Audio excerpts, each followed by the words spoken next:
Selamat malam, saya atas nama Elvianus Venus Dena, NIM 2018-520159, mata kuliah Ekonomi Teknik. Untuk memenuhi ujian akhir semester saya akan mempresentasikan hasil resume saya. Yang pertama adalah Ekonomi Teknik. Ekonomi teknik adalah penentuan faktor-faktor dan kriteria ekonomi yang digunakan ketika satu atau lebih alternatif dipertimbangkan untuk dipilih dalam menyelesaikan suatu masalah di bidang teknik. Pengertian ekonomi teknik menurut para ahli. Menurut Gerald J. Tuesen dan W. J. Fabricki, insinyur mempertemukan dua bidang yang berlawanan, teknik dan ekonomi. Bidang teknik fokus pada produksi pelayanan berdasarkan hukum teknik, sedangkan nilai kekayaan dari produk dan layanan diukur berdasarkan kriteria ekonomis. Yang kedua, konsep dasar analisis ekonomi teknik. 1. Proses pengambilan keputusan. Yang pertama, step rational decision making process. 2. Konsep ongkos dalam ekonomi teknik. Ongkos awal, ongkos siklus hidup, ongkos operasional, ongkos deposisi. Ongkos historis, dalamnya ada ongkos masa lalu, past cost, dan ongkos tak berbayar, sunk cost.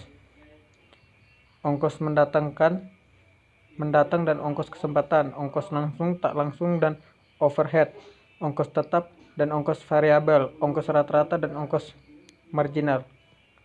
Laporan keuangan. Proposal teknik. Proposal teknik adalah suatu usulan maupun rancangan dari suatu aktivitas, kegiatan atau penelitian yang memerlukan dukungan dari individu ataupun kelompok, baik secara formal maupun standar. Laporan keuangan. Laporan keuangan adalah catatan informasi keuangan suatu perusahaan pada suatu periode akuntansi tentang waktu dan laporan keuangan yang dapat digunakan menggambarkan kinerja suatu perusahaan tersebut. Isi laporan keuangan.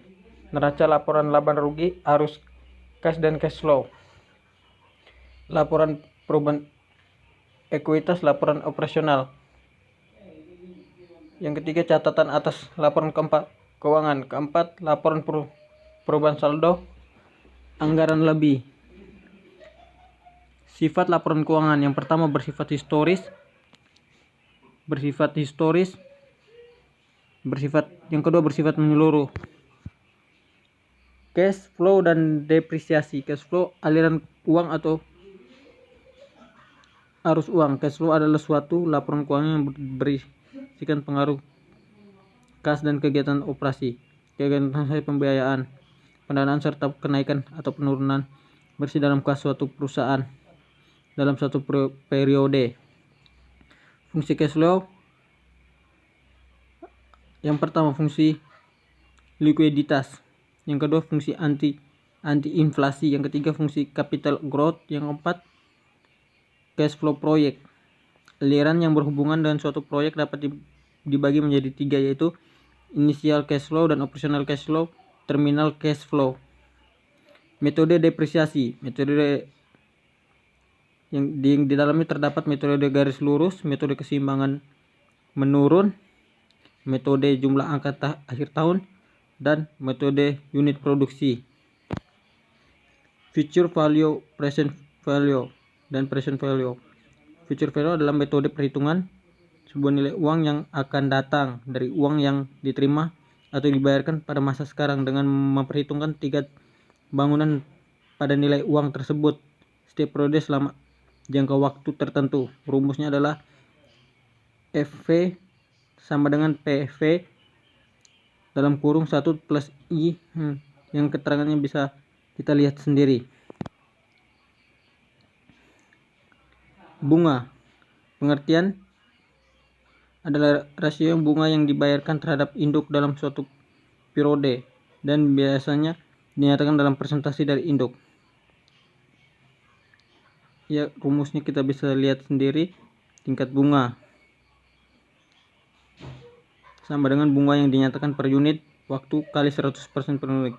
Jenis bunga biasa, bunga majemuk, perhitungan bunga, F per P dan P per F, P per A dan A per P, F per A dan A per F, P per G dan A per G. Analisis benefit dan cost ratio. Benefit cost ratio adalah perbandingan nilai ekuivalen semua manfaat terhadap nilai ekuivalen semua nilai. Perhitungan nilai ekuivalen dapat dilakukan menggunakan salah satu dari analisis nilai sekarang, nilai pada waktunya akan datang, atau nilai tahunan. B per C sama dengan PW manfaat sama dengan VW manfaat sama dengan AW manfaat. PW biaya, AW biaya. Dua kriteria pengambilan keputusan alternatif analisis terhadap alternatif tunggal, benefit cost ratio dan inkremental. Analisis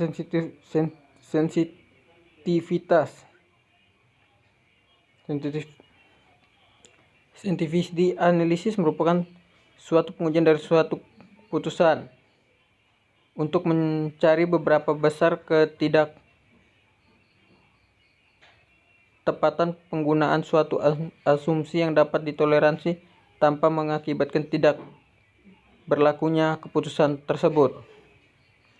Analisis inkremental. Analisis inkremental adalah pengujian perbedaan atau tidak berbedanya alternatif, memutuskan apakah cost tertutupi dengan perbedaan benefit. Studi kelayakan. Studi kelayakan adalah kajian yang dilihat berbagai aspek ilegalitas, aspek teknis pemasaran, sosial, ekonomi maupun manajemen keuangan yang hasilnya digunakan untuk mengambilkan keputusan sesuatu proyek dijalankan, ditunda atau tidak dijalankan.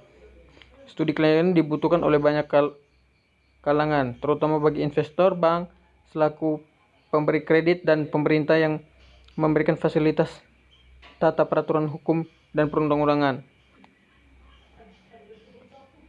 Inflasi dan deflasi. Inflasi adalah suatu gejala di mana tingkat harga umum mengalami kenaikan secara terus-menerus. Peristiwa dalam perekonomian mengakibatkan karena terganggunya keseimbangan antara arus uang dan arus barang. Rumus menghitung inflasi berdasarkan IHK adalah IHK sama dengan PN kali 100. Keterangan dari rumus tersebut ada di bawahnya. Terima kasih, sekian dari presentasi saya. Jika ada yang kurang saya mohon maaf.